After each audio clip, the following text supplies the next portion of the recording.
Hey everyone, Carnivorous Mower here again.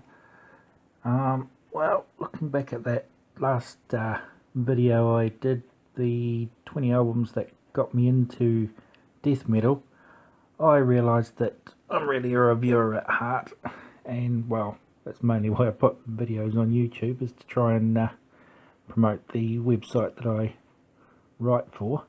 But looking at that, I realised that I'd written reviews for a fair few of those albums already.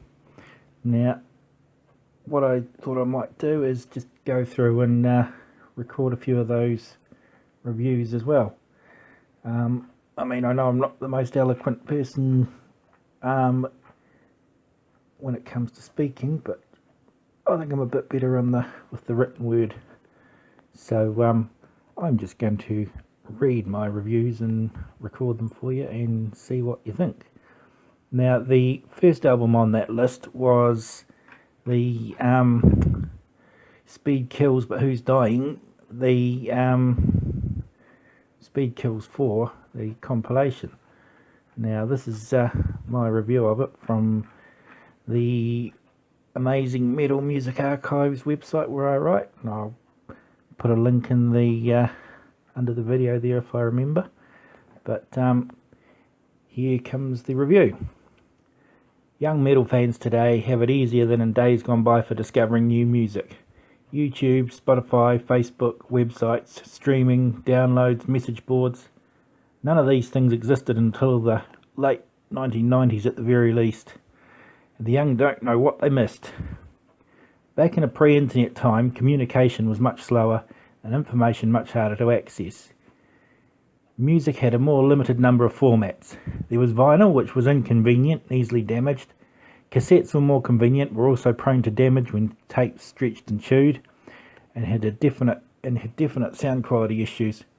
CDs were new and had great clarity of sound, but they were expensive. A lot of labels and bands could not afford to release music on CD, and CD players cost about as much as a second-hand car. Live was the best way to hear a band, but if the bands didn't come to your country, you'd never hear them. Discovering new bands and new music was also trickier.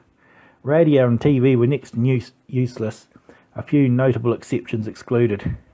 Try explaining to a teen metal fan now the frustrations of trying to tune into a metal show at 11 PM on a Sunday night, broadcast from a student radio station with less power than a light bulb.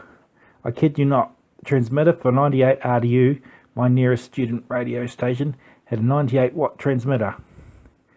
Trying to even get a barely recognisable signal involved orienting the radio in the right direction, fiddling with the aerial, and stringing up bits of wire around the room as an antenna extension. And then if it was raining or windy, just forget it completely. All in all, it was a pain in the fucking ass. It took a lot of effort, could cost a lot of money, and it was easy to miss things. So just imagine the satisfaction and the near priapic joy when you manage to discover something as magnificent as Speed Kills But Who's Dying. The Speed Kills series of compilations had been going ever since 1985 as a showcase for what was new in speed metal on the Under One Flag Music for Nations label. Even in 1985, with the release of the first compilation, the title was already out of date. Through licensing deals and the label's own releases, that album featured Metallica, Slayer, Megadeth, Venom, Voivod, Celtic Frost, and a number of other early thrash metal bands, with only a couple of genuine speed metal tracks. But there was little distinction made in those days. Basically, it was metal, it was fast, and was well outside the mainstream. By 1989, with the release of the fourth album in the series, Speed Kills But Who's Dying, underground metal was becoming a little more fragmented. Death metal, black metal and grindcore were all starting to emerge as distinct subgenres. The likes of Metallica and Megadeth were on the cusp of mainstream success and would never again be seen on a compilation like this. So what was left? An outsider who knew little of metal would probably call Speed Kills But Who's Dying second rate or second tier. But this compilation isn't for them. This is for the true fans, those who wanted to dig deeper, to a place where commercial success does not equate to quality. This is for people who wanted to explore the deeper dungeons of thrash metal rather than just leaping about the parapets of the big four. There are endless arguments about who came next after the Big Four. Cases can be made for Testament, Overkill, Creator, which forgets that Germany had its own big 3 or 4, or the first band of this compilation, Exodus. Long may these good, friendly, violent discussions continue, but don't forget the music. The song is Parasite, is one of the stronger tracks from Exodus's second and ultimately flawed album, Pleasures of the Flesh. It has all the Exodus trademarks, which mark them for metal stardom: heavy riffs, shredding solos, Steve Souza's sharp shout, intelligent lyrics, and it's just a fucking good song. Reanimator were marked for big things too. While history has proved otherwise for the band, Deny Reality is a great technical song and arguably the best the band ever recorded.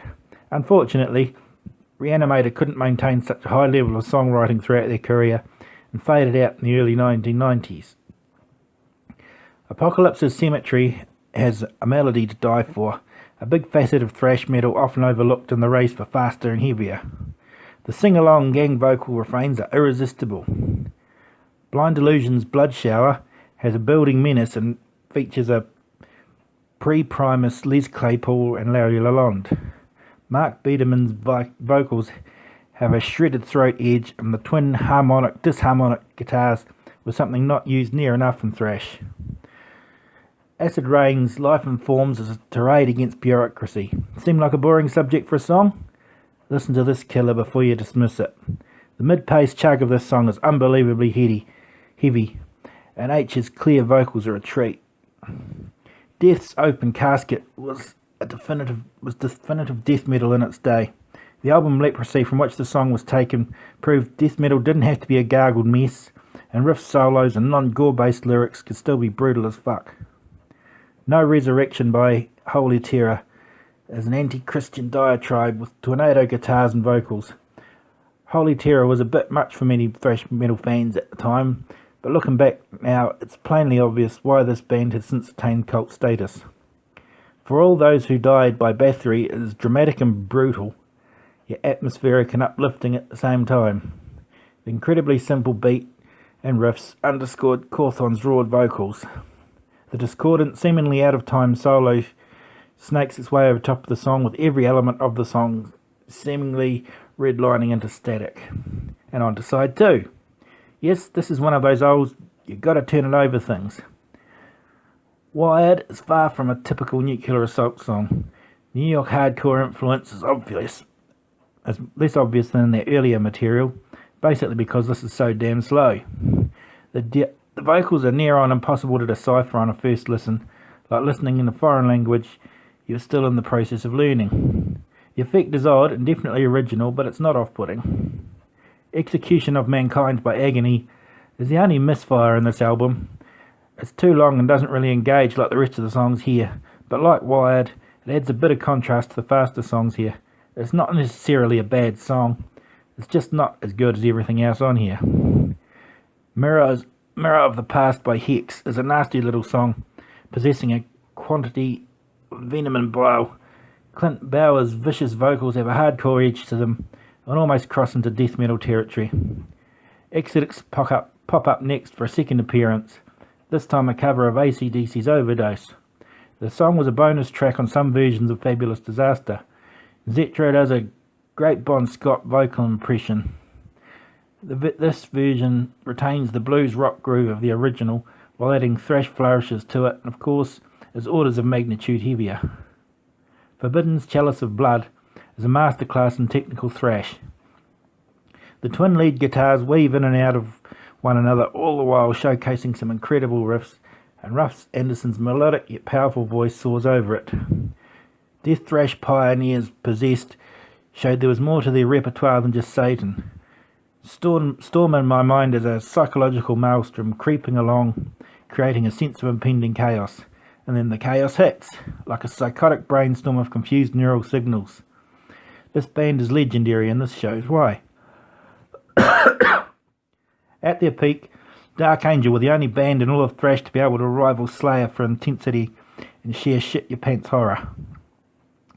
The Death of Innocence is a whirlwind song with a far nastier tone than anything else here, It's probably harder for a new thrash fan to digest than even Death or Bathory.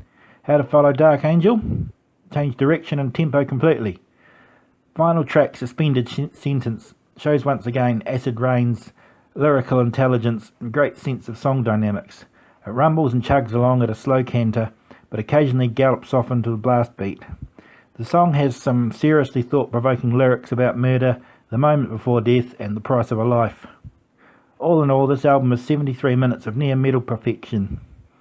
It's the perfect base camp for starting a wider exploration of thrash.